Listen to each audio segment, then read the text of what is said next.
Hello students, smart commerce study Bangla YouTube চ্যানেলের class নম্বর 18-এ তোমাদের সকলকে স্বাগত জানাই।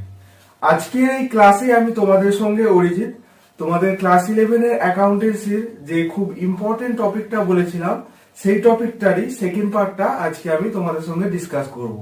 তো আজকের এই ভিডিওটিতে আমি তোমাদের সঙ্গে যে টপিকটাকে নিয়ে ডিসকাস করব সেটা হচ্ছে ব্যাংক রিকনসিলিয়েশন স্টেটমেন্ট। এবং এই ব্যাংক রিকনসিলিয়েশন স্টেটমেন্টের ইন্ট্রোডাকশনটা এর আগের ভিডিওটিতে আমার পুরো দেওয়া আছে। এবং যারা যারা এর আগের ভিডিওটি মিস করেছো আমি অবশ্যই বলবো তোমরা এর আগের ভিডিওটি আমার দেখে নাও। তোমরা ব্যাংক রিকনসিলিয়েশন স্টেটমেন্টের অঙ্ক করার পরেও দেখবে সমস্ত কনসেপ্ট তোমাদের ক্লিয়ার হয় না। তো এর আগের ভিডিওটি যদি তোমরা দেখে নাও দেখবে পুরো কনসেপ্টটা তোমাদের সামনে ক্লিয়ার হয়ে গেছে। তো এই ভিডিওর ফার্স্ট পার্টে আমরা ব্যাংক রিকনসিলিয়েশন স্টেটমেন্টের পুরো ইন্ট্রোডাকশনটা জেনে নেব, অর্থাৎ ব্যাংক রিকনসিলিয়েশন স্টেটমেন্টটা কি, ব্যাংক রিকনসিলিয়েশন স্টেটমেন্টের অ্যাকাউন্টসের ক্ষেত্রে কি প্রয়োজনীয়তা আছে ইত্যাদি ইত্যাদি। এবং এগুলো আমি আজকে খুব সংক্ষেপে তোমাদের সঙ্গে ডিসকাস করে নেবো, যেহেতু এর আগের ভিডিওটিতে আমার ব্যাংক রিকনসিলিয়েশন স্টেটমেন্টের পুরো A to Z ইন্ট্রোডাকশনটা দেওয়া ছিল। এবং সেকেন্ড পার্টে আমি দেখাবো কিভাবে তোমরা ব্যাংক রিকনসিলিয়েশন স্টেটমেন্টটা পাসবুক ধরে করবে। এর আগের ভিডিওটিতে আমার ক্যাশ বুক ধরে করা ছিল। তো পাসবুকে যদি ভুল হয় এবং সেটাকে তোমরা কিভাবে ব্যাংক রিকনসিলিয়েশন স্টেটমেন্টে সংশোধন করবে সেটাই আজকের ভিডিওটিতে আমি সেকেন্ড পার্টে ডিসকাস করব। তো ব্যাংক রিকনসিলিয়েশন স্টেটমেন্টের বাংলা অর্থ হচ্ছে ব্যাংক মিলকরণ বিবরণী। এই বাংলা অর্থটাকে যদি তোমরা মাথায় রাখতে পারো তাহলেই দেখবে ব্যাংক রিকনসিলিয়েশন স্টেটমেন্টের অর্ধেক কনসেপ্টটাই তোমাদের ক্লিয়ার হয়ে গেছে। দেখো, এই যে বললাম ব্যাংক মিলকরণ বিবরণী, এই মিলকরণ বলতে আমরা কি বুঝি? মিলকরণ বলতে নিশ্চিতভাবেই আমার কোথাও একটা ভুল হয়েছিল অ্যাকাউন্টসে, তো সেই ভুলটা সংশোধন করার জন্যই আমার মিলকরণ বলা হয়েছে। এবং ব্যাংক মিলকরণ বিবরণী, তার মানে এখান থেকে আমাদের ক্লিয়ার হয়ে গেল যে ব্যাংকের কোনো লেনদেন আমার কোথাও বসাতে ভুল হয়েছিল এবং তার মিলকরণের জন্য আমার যে বিবরণী সেটাকে আমরা ব্যাংক রিকনসিলিয়েশন স্টেটমেন্ট বলবো। এবার আমি যে বললাম যে কোথাও ব্যাংকের লেনদেনগুলো বসাতে ভুল হয়েছে, সেটা কোথায়, এবার সেটাই আমরা জেনে নেব। তো এর আগে আমরা ক্যাশবুক শিখেছি, সেখানে আমরা জেনেছি যে ক্যাশবুক ডবল কলামের যে ব্যাংক কলামটা হয় সেখানে আমার যাবতীয় কিছু ব্যাংকের যে লেনদেনগুলো আসে সেগুলো আমরা সেখানে লিপিবদ্ধকরণ করি। তো ব্যাংকের লেনদেন আমরা যেখানে আমাদের নিজের হিসাবে লিপিবদ্ধকরণ করি সেটাকে আমরা ক্যাশবুক বলবো। এবং এই ক্যাশবুকের যদি কোনো একটা ব্যাংকের লেনদেন লিপিবদ্ধকরণ করতে গিয়ে ভুল হয়ে যায় তো সেক্ষেত্রে আমার তখন ব্যাংক রিকনসিলিয়েশন স্টেটমেন্টটা কার্যকরী হবে। সেটা কিভাবে? এই যে বললাম যে ক্যাশবুকে যদি কোনো একটা ব্যাংকের লেনদেন লিপিবদ্ধকরণে ভুল হয়ে যায় তো ব্যাংক রিকনসিলিয়েশন স্টেটমেন্টটা কাজে লাগিয়ে সেই লেনদেনটাকে সংশোধন করা যেতে পারে। এবার আরেকদিকে দেখো যে যেমন আমরা একটা ব্যাংকের লেনদেনগুলোকে লিপিবদ্ধকরণ করছি আমাদের নিজের হিসাব বা ক্যাশবুকে, একইভাবে ব্যাংকও তো কোনো একটা কাস্টমারের আন্ডারে কত টাকা কোনো একটা কাস্টমার কত টাকা জমা দিচ্ছে বা কত টাকা তুলে নিচ্ছে বা কোনো একটা কাস্টমার ব্যাংকে টাকা রাখার দরুন কত টাকা ইন্টারেস্ট পাচ্ছে, ব্যাংকও একইভাবে হিসাব রাখবে। তো আমরা যেমন আমাদের নিজেদের খাতাতে হিসাব রাখছি সেটাকে আমরা ক্যাশবুক বলছি, একইভাবে ব্যাংক যে নিজেদের খাতাতে যে হিসাবটা রাখছে কোনো একটা কাস্টমারের আন্ডারে সেটাকে আমরা পাসবুক বলবো। এই ক্যাশবুক আর পাসবুক এই দুটোতে যদি কোনো একটাতে ভুল থাকে সেটা সংশোধনের জন্যই আমার ব্যাংক রিকনসিলিয়েশন স্টেটমেন্টটা কার্যকর হবে। আমার যদি ব্যাংকের কোনো কর্মচারী কোনো একটা বা এমপ্লয়ি যদি কোনো একটা লেনদেন বসাতে ভুল করে সেই ভুল লেনদেনটা সংশোধন করা যাবে। তো এই যে বললাম পাসবুকের বা ক্যাশবুকের যদি কোনো ভুল হয়ে থাকে সেটা আমরা ব্যাংক রিকনসিলিয়েশন স্টেটমেন্টের নিয়ম মেনে করলেই প্রত্যেকটা লেনদেন সংশোধন হয়ে যাবে। এটা এবার কখন, মানে আমরা ব্যাংক রিকনসিলিয়েশন স্টেটমেন্টটা কখন ক্যালকুলেশন করব বা ব্যাংক রিকনসিলিয়েশন স্টেটমেন্টের অঙ্কটা আমরা কখন করব, সেটা হচ্ছে তার উত্তর একটাই যে কোন একটা অ্যাকাউন্টিং ইয়ারের শেষের তারিখ। এটা কেন? কারণ আমরা সবাই জানি যে ক্যাশবুক অ্যানুয়ালি হয়, মানে সারা বছরে আমার যা যা ক্যাশের বা ব্যাংকের যাই নগদের লেনদেন আসে সেটা আমরা সারা বছরে ক্যালকুলেশন করার পর একটা ব্যালেন্স পাই। একইভাবে ব্যাংকের ক্ষেত্রেও সেম সিস্টেম, সারা বছর ধরে যে ব্যাংকের লেনদেনগুলো হলো সেইগুলো একটা নির্দিষ্ট বছরের পর একটা ব্যালেন্স বের হয়। দুটো যদি সমান না হয়, অর্থাৎ আমার দেখা গেল ক্যাশবুকের ব্যালেন্স এসেছে 1 লাখ টাকা পাসবুকের আমার ব্যাংকের অর্থাৎ ব্যাংকের এমপ্লয়িরা যে হিসাবটা বার করেছে আমার অ্যাকাউন্টের আন্ডারে, সেটা দেখা গেল 90,000 টাকা। এরকম যদি ব্যালেন্সের হেরফের হয় তো সেক্ষেত্রে শুধুমাত্র আমার ব্যাংক রিকনসিলিয়েশন স্টেটমেন্টটা কার্যকর হবে। আর যদি দুটো ব্যালেন্স, পাসবুকের ব্যালেন্স আর ক্যাশবুকের ব্যালেন্স দুটো যদি সমানই আসে তো সেক্ষেত্রে আমার শুধু শুধু ব্যাংক রিকনসিলিয়েশন স্টেটমেন্টটা করার কোনো প্রশ্নই ওঠে না। তো যখনই দুটো ব্যালেন্সের তফাৎ আসবে তখনই আমাদের ধরতে হবে নিশ্চিতভাবেই ক্যাশবুকে নয়তো পাসবুকে কোনো একটা বুকে নিশ্চিতভাবেই ভুল লেনদেন বসানো হয়েছে, সেই কারণেই আমার দুটো ব্যালেন্স আলাদা আসছে।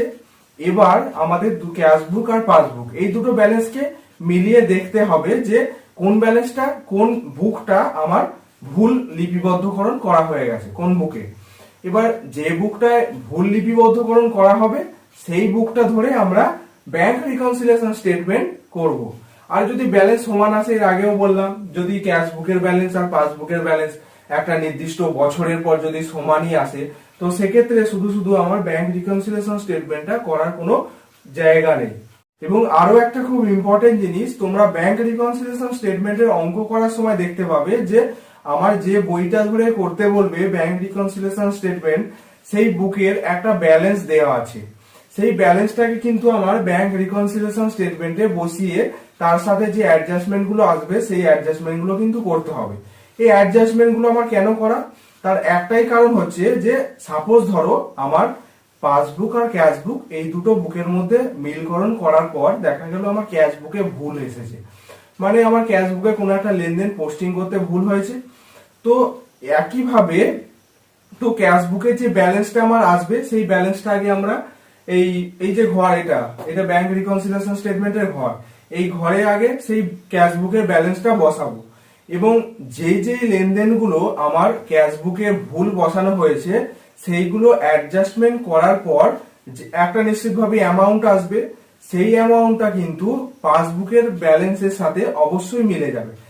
এটা যদি তোমরা একটু ভাবো তাহলে দেখবে ক্লিয়ার হয়ে যাবে। আমার বুকের যে বুকটা আমার ভুল হয়েছে সেটা আমার সংশোধন করা এই কারণেই যে ঠিক বুকটার সাথে আমার যাতে মিলে যায়, এটা তো স্বাভাবিক। আশা করছি পুরো কনসেপ্টটা তোমাদের ক্লিয়ার হয়েছে। এবার তোমরা একটু অঙ্ক করে নাও, তাহলেই দেখবে আজকের ভিডিওর পুরো জিনিসটা তোমাদের সামনে ক্লিয়ার হয়ে যাবে। তো এর আগেও বললাম যে ভিডিওর সেকেন্ড পার্টে আমার একটা WB অ্যাডাপ্টেড কোশ্চেন বোর্ডে লেখা আছে এবং সেটাকেই আমি পাসবুক ধরে এবং ব্যাংক রিকনসিলিয়েশন স্টেটমেন্টে তোমাদের সঙ্গে কিভাবে তোমরা করবে সেটাকেই দেখাবো। তো প্রথমত ব্যাংক রিকনসিলিয়েশন স্টেটমেন্টে যে ঘরটা হয় সেটা ক্যাশবুক ধরেও করলেও একই হবে এবং পাসবুক ধরে যদি করো সেটা একই হবে। এই যে এখানে দেখতে পাচ্ছ, এটাও এর আগের ভিডিওটিতেও আমার যেটা ঘরটা ছিল সেটাই।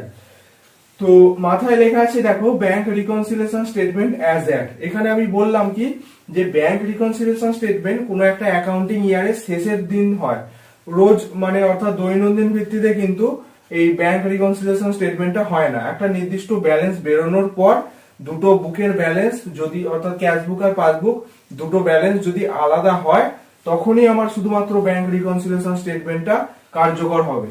তো এই যে অঙ্কটা তোমরা এখানে দেখতে পাচ্ছ এই অঙ্কটা নিশ্চিতভাবেই আমার পাসবুক, নিশ্চিতভাবেই যেহেতু আজকে পাসবুকটা করাচ্ছে নিশ্চিতভাবেই পাসবুকটা আমার ভুল এসেছে এবং এই ভুলটা ধরা পড়েছে কোনো একটা অ্যাকাউন্টিং ইয়ারের শেষের তারিখ। এই যে এখানে দেখতেই পাচ্ছ যে মাথায় লেখা আছে on 31 March 2019 the bank account of its passbook showed A debit balance of 1,50,000। আগে আমি ডেটটার কথা বলছি যে 31 মার্চ 2019, তার মানে 30/3/2019। এখন যদি আমি তোমাদেরকে প্রশ্ন করি যে এর অ্যাকাউন্টিং ইয়ারটা তার মানে কত, মানে আমার পাসবুক আর ক্যাশবুকের অ্যাকাউন্টিং ইয়ার মানে আমরা কখন পাসবুক ক্যাশবুকটা অ্যাকাউন্টিং ইয়ারটা আছে মানে কখন আমরা সেই ক্যালকুলেশন গুলো করেছি, লেনদেন গুলো বসিয়েছি, সেটার উত্তর একটাই হবে 1/4/18 থেকে 31/3/19। এবং শেষের তারিখেই দেখা গেছে যে পাসবুকে আমার ভুল হয়েছে এবং তার অ্যামাউন্ট ডেবিট ব্যালেন্সটাও দেখো দেওয়া আছে। আর এই যে চারটে তোমরা দেখতে পাচ্ছ ভুল লেনদেন বসানো হয়েছে, এই চারটে লেনদেনই আমাদেরকে এখানে ক্যালকুলেশন করতে হবে। তো প্রথমে আমরা ডেটটা দিয়ে দেবো। আগে অ্যাজ অ্যাট দিয়ে যে ডেটটা আছে এটা কিন্তু তোমরা কখনোই ভুল করবে না, এটা অবশ্যই অ্যাকাউন্টিং ইয়ারের শেষের তারিখ।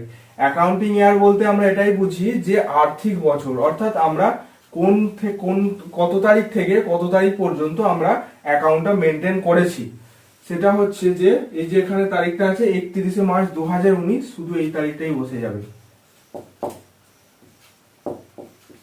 সব সময় অ্যাকাউন্টিং ইয়ারের শেষের তারিখ। এবার আমি বললাম যে ডেবিট ব্যালেন্সটা ভুল এসেছে, সেটা কত, পাসবুকে ডেবিট ব্যালেন্স ভুল এসেছে, মানে ডেবিট ব্যালেন্স বলতে ব্যালেন্স শিটটার কথা বলছে। তো এই ব্যালেন্সটাকে ধরেই আমার কিন্তু অ্যাডজাস্টমেন্ট হবে, এটা আমি আগেও বলেছি কিন্তু, যে পাসবুকের যে ডেবিট ব্যালেন্স বা ব্যালেন্স সিডিটা বেরোবে সেটাকে ধরে আমার যা যা ভুল লেনদেন হবে সেইগুলোকে অ্যাডজাস্টমেন্ট করার পর যে ব্যালেন্সটা আসবে সেটা আমার ক্যাশ বুকের ব্যালেন্সের সাথে সমান হয়ে যাবে। অর্থাৎ এক্ষেত্রে আমার ক্যাশ বুক হচ্ছে ঠিক আছে আর পাসবুক ভুল আছে। তো আমরা এখানে প্রথমেই যেটা লিখে নেব, এটা তোমরা একটু অবশ্যই নোট ডাউন করে নেবে, ব্যাংক ব্যালেন্স অ্যাজ পার, এটা কিন্তু অবশ্যই লিখতে হবে। তোমরা কোন বই ধরে অঙ্কটা করছো এটা অবশ্যই লিখতে হবে, সেটা হচ্ছে পাসবুক। এবার পাসবুকের যে ব্যালেন্স সিডিটা আমার এসেছে সারা বছর ক্যালকুলেশন করার পর, সেটাকে আমরা এই অ্যামাউন্টে বসিয়ে দেবো, এই 2 নম্বর অ্যামাউন্ট। এটা কিন্তু ডেবিট ক্রেডিট নয়, এই অ্যামাউন্টটা আর এই অ্যামাউন্টটা কখনোই ডেবিট ক্রেডিট কিন্তু নয়, তোমরা কখনোই এটা বসাবে না। তো এক্ষেত্রে 1,50,000 টাকা যেহেতু আমার ডেবিট ব্যালেন্স এসেছে, সেটা আমরা এখানে বসিয়ে দিলাম। এরপর আমার এই যে ব্যালেন্সটা এসেছে 1,50,000 টাকা ডেবিট ব্যালেন্স, এই ব্যালেন্সটার সাথে আমার ভুল লেনদেনগুলো অ্যাডজাস্ট হবে। এবার সেটা কিভাবে, তোমরা ফার্স্ট এন্ট্রিতে এসো 1 নম্বর দাগে, তাহলে বুঝতে পেরে যাবে যে ভুলটা এবার কোথায় সেটা আগে দেখো। Cheque deposited but not yet credited by bank, মানে আমার চেক দেওয়া হয়েছে, ব্যাংকে জমা দেওয়া হয়েছে, কিন্তু ব্যাংক এখনো কি করেছে, ব্যাংক এখনো আমার অ্যাকাউন্টে ট্রান্সফার করেনি মানিটা। অর্থাৎ আমার ক্যাশ বুক, মানে আমি ধরে নিয়েছি চেকটা যেহেতু ব্যাংকে পাঠিয়ে দিয়েছে, আমি ক্যাশ বুকে এন্ট্রি করে দিয়েছি কি না আমার ব্যাংক ব্যালেন্স বাড়িয়ে দিয়েছি, কিন্তু ব্যাংক এখনো এন্ট্রি করেনি। অর্থাৎ ব্যাংকে আমার ব্যাংক ব্যালেন্সটা কমে আছে, আর ক্যাশ বুকে অর্থাৎ আমাদের নিজের হিসাবে ব্যাংক ব্যালেন্স বেড়ে আছে। তো আমরা যেহেতু পাসবুক ধরে অঙ্ক করছি এবং এক্ষেত্রে পাসবুকটা আমার কমে আছে, অর্থাৎ ব্যাংকে আমার ব্যালেন্সটা কমে আছে, সেই জন্য আমরা কি করব, বাড়িয়ে দেব। অর্থাৎ আমার ভুল লেনদেনগুলো, এই যে এই 4টে লেনদেন লেখা আছে, যেইগুলো ক্ষেত্রে পাসবুক কমে থাকবে সেগুলো আমরা বাড়িয়ে দেব, অ্যাড লিখে বাড়িয়ে দেব, এবং যে লেনদেনগুলো আমার বেড়ে থাকবে সেগুলোকে আমরা কমিয়ে দেব। তো ফার্স্টে এই একের দাগেটায় আমরা কি জানলাম, যে আমার পাসবুক অর্থাৎ ব্যাংক ব্যালেন্স কম আছে, আমরা এটাকে বাড়িয়ে দেব অ্যাডজাস্টমেন্টের ক্ষেত্রে। এবার আমরা এখানে ভাষাটা কি লিখবো, অর্থাৎ আমরা এখানে ন্যারেশনটা কি দেব। এখানে এই যে লেনদেনটা আছে হোল ট্রানজাকশনসটা, এটা লিখে দিলেও হবে। আমি এখানে সেটাই করে দিচ্ছি, তোমাদের আরো মনে রাখতে সুবিধা হবে সেই জন্য। চেক ডিপোজিটেড, এখানে যদি তোমরা কোন একটা ন্যারেশন বানিয়ে লিখতে পারো তাতেও হবে, আর এইটা লিখে দিলেও হবে, কোন একটা লেনদেন বসিয়ে দিলেও হবে। এবার সেটাই আমি লিখছি, not yet credited by bank.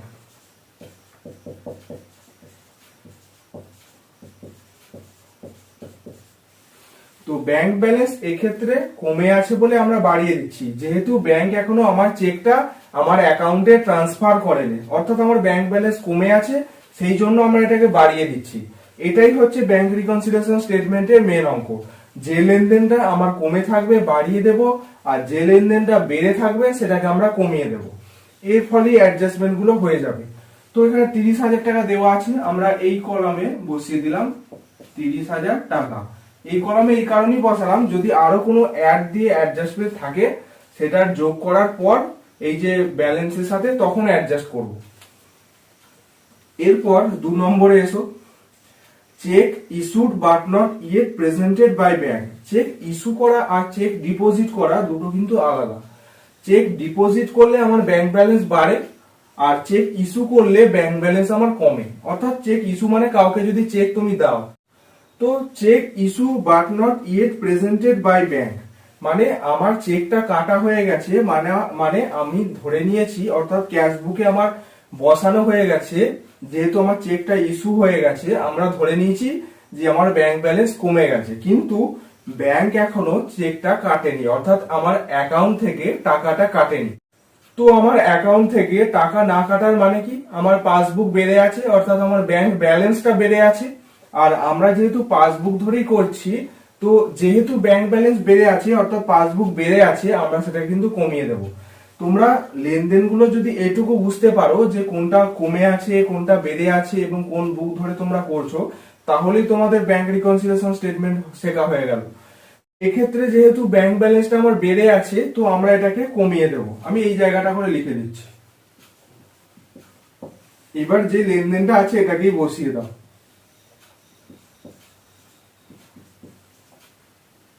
Check issued but not presented by bank.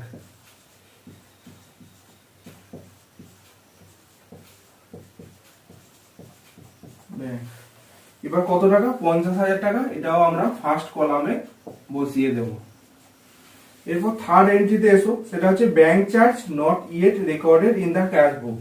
মানে ব্যাংক আমার একটা চার্জ কেটে নিয়েছে আমার অ্যাকাউন্ট থাকার জন্য, টাকা থাকার জন্য বা যাই হোক, আমার ব্যাংক কি করেছে, একটা আমার অ্যাকাউন্ট থেকে চার্জ কেটেছে। এর মানে কি, আমার ব্যাংক ব্যালেন্স কমে গেছে, কিন্তু আমরা কিন্তু ক্যাশ বুকে কোনো রেকর্ড হয়নি, মানে আমরা জানি না। ব্যাংক নিজে কেটে নিয়েছে কিন্তু আমরা জানি না, অর্থাৎ ক্যাশ বুক বেড়ে আছে আর ব্যাংক চার্জ যেহেতু কেটে নিয়েছে, তার মানে আমার ব্যাংক কমে আছে, ব্যাংক ব্যালেন্স, তার মানে আমার পাসবুক কমে আছে। তো পাসবুক যদি কমে থাকে এবং আমরা যেহেতু এটা পাসবুক ধরেই করছি ব্যাংক রিকনসিলিয়েশন স্টেটমেন্ট, আমরা এটাকে বাড়িয়ে দেব। তো এটা এক্ষেত্রে অ্যাড হয়ে যাবে। আশা করছি জিনিসগুলো বুঝতে পারছো যে ব্যাংক চার্জ যদি কাটে তার মানে আমার ব্যাংক ব্যালেন্সটা কমে যাচ্ছে, সে কারণেই আমার পাসবুকটাও কমে গেছে। তো পাসবুক কমে গেছে এবং এটা আমরা পাসবুক ধরেই করছি বলে আমরা সেটাকে বাড়িয়ে দিচ্ছি। এই এন্ট্রিগুলোই যদি আমরা ক্যাশ বুক ধরে করতাম তাহলে কিন্তু পুরো উল্টো এন্ট্রি হতো, যেগুলো আমরা অ্যাড করতাম সেটা কিন্তু আমরা লেস করে দিতাম। তো এক্ষেত্রে আমরা এটা লিখে দেবো, অ্যাড করছি যেহেতু, আমরা এখানে লিখে দেবো bank charge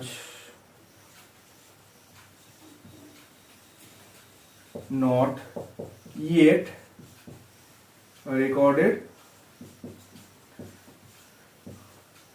in the cash book, অর্থাৎ ক্যাশ বুক বেড়ে গেছে আর পাসবুক কমে গেছে, সেই জন্য আমরা অ্যাড করলাম। সেটা 5,000 টাকা আমরা এই ফার্স্ট কলামে বসিয়ে দেব। এরপর এই যে 5,000 আর 30,000 টাকা, এই দুটো যোগ করার পর আমার ডেবিট ব্যালেন্সের সাথে এটা যোগ হবে, যেহেতু এখানে অ্যাড বলাই আছে। এরপর dividend collected by bank but not yet recorded, 4 নম্বর এন্ট্রির কথা বলছি। Dividend collected by bank but not yet recorded in the cash book, মানে হচ্ছে যে আমার ব্যাংক ব্যালেন্সটা, ডিভিডেন্ড মানে হচ্ছে কোন একটা লভ্যাংশ, তো লভ্যাংশটা পাওয়ার জন্য আমার ব্যাংক ব্যালেন্সটা বেড়ে গেছে, কিন্তু আমি জানি না আমার যে ব্যাংক ব্যালেন্সটা বেড়ে গেছে সেটা আমি জানিও না এবং আমি ক্যাশ বুকে কোনো এন্ট্রি করিনি। অথচ ব্যাংক কি করেছে, আমার লভ্যাংশটা অর্থাৎ ব্যাংক ব্যালেন্সটা বাড়িয়ে দিয়েছে। ব্যাংক ব্যালেন্স এক্ষেত্রে এই লেনদেনটার ক্ষেত্রে কি হয়েছে, ব্যাংক ব্যালেন্স বেড়ে গেছে আর ক্যাশ বুকের ক্যাশ মানে ব্যাংক যে কলামটা হয় সেক্ষেত্রে কমে গেছে। তো পাসবুক যেহেতু এক্ষেত্রে বেড়ে গেছে অর্থাৎ ব্যাংক ব্যালেন্সটা আমি এখানে বাড়িয়ে দিয়েছি এবং আমরা যেহেতু পাসবুক ধরেই অঙ্কটা করছি সেজন্য আমরা এটাকে কমিয়ে দেব। তো এখানে ডিভিডেন্ড যেটা আছে সেটাই লিখে দাও। তোমরা যদি আলাদা করে ন্যারেশন বানাতে পারো তাহলে ভালো, না হলে আমি বলবো যে ওইসব ঝামেলায় যাওনি, যেগুলো আছে সেগুলোই বসিয়ে দাও।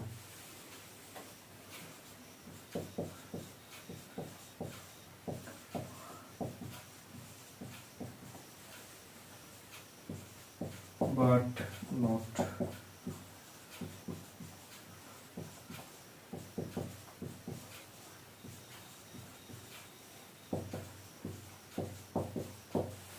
এবার যে 20,000 টাকা দেওয়া আছে এটা আমরা এখানে বসিয়ে দেব।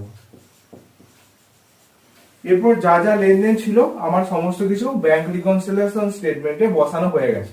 এবার আমাদের কি করতে হবে, ব্যাংক রিকনসিলিয়েশন স্টেটমেন্টের ফাইনাল অ্যামাউন্টটা বার করতে হবে, অর্থাৎ প্রত্যেকটা অ্যাডজাস্টমেন্টকে এই যে 1,50,000 টাকা দেওয়া আছে এটার সঙ্গে অ্যাডজাস্ট করতে হবে। তো 30,000 আর 5,000 এটা প্রথমে আমরা যোগ করে নেবো, দিয়ে এটা হচ্ছে 35,000 এবার 35,000-এর সাথে এই যে 1,50,000 আছে এটা যোগ হবে। এটা যোগ হয়ে হচ্ছে 1,85,000। এরপর এই দুটোকে কিন্তু যোগ করব, এই দুটোকে 50,000 আর 20,000 যে দুটো লেস ভ্যালু আমার বেরিয়েছে, এই দুটোকে যোগ করার পর আমার যে টোটাল অ্যামাউন্টটা এখন পর্যন্ত বেরিয়ে আছে সেটাকে লেস করব। তো 50,000 20,000 এই দুটোকে ফার্স্টে আমরা যোগ করব, সেটা হচ্ছে 70,000। এবার এই 70,000-এর সঙ্গে 1,85,000 কি করতে হবে, মাইনাস করতে হবে, যেহেতু এগুলো লেস লেস বলা আছে। তো আমার লেস করে আসছে 1,05,000। এই যে 1,05,000 টাকা আমার ব্যাংক রিকনসিলিয়েশন স্টেটমেন্ট করে লাস্ট অ্যামাউন্টটা এলো, এটা অবশ্যই ক্যাশ বুকের ব্যালেন্সের সাথে সমান হবে। এটা কিন্তু একটা খুবই ইম্পর্টেন্ট জিনিস, এটা কমার্স জেনারেল নলেজও বলা যেতে পারে, যে পাসবুকের ব্যাংক রিকনসিলিয়েশন স্টেটমেন্ট করার পর যে ফাইনাল অ্যামাউন্টটা আসে সেটা অবশ্যই ক্যাশ বুকের সঙ্গে মিলতে হবে, বা এর উল্টোটাও হতে পারে। যদি ক্যাশ বুকের আমরা ব্যাংক রিকনসিলিয়েশন স্টেটমেন্টটা করি, তো সেক্ষেত্রে যে ফাইনাল অ্যামাউন্টটা আসবে আমার, সেটা অবশ্যই পাসবুকের সঙ্গে মিলবে। তো এই ক্ষেত্রে আমরা পাসবুক ধরে করছি এবং এর ফাইনাল অ্যামাউন্ট 1,05,000 এসছে। তো এটা অবশ্যই পাসবুকের ক্যাশ বুকের সঙ্গে সমান হবে। তো আমরা এখানে লিখে নেব ব্যাংক, এটা কিন্তু তোমাদেরকে অবশ্যই লিখতে হবে।